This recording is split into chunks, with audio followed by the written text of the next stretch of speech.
Lo scandalo era finito sulle prime pagine di tutti i giornali. La stampa nazionale aveva seguito il caso con inviati sul fronte di guerra, a Favara per la precisione.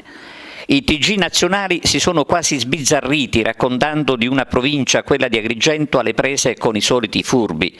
Ebbene, i furbi non sappiamo se realmente lo sono, così come non sappiamo se realmente esistano i falsi invalidi.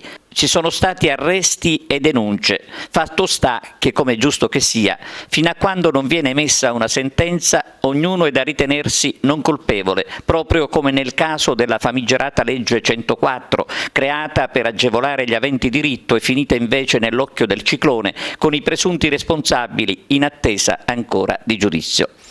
A distanza di un anno, ed è questa la vera notizia, di processo ai presunti colpevoli dell'abuso, ovvero i falsi invalidi, purtroppo non se ne parla.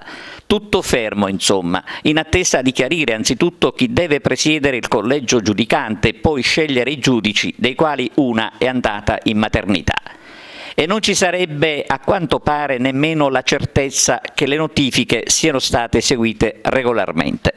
E allora non resta che attendere il 25 marzo prossimo, data in cui finalmente dovrebbe aversi la prima udienza e l'avvio del dibattimento, sperando davvero nella giustizia.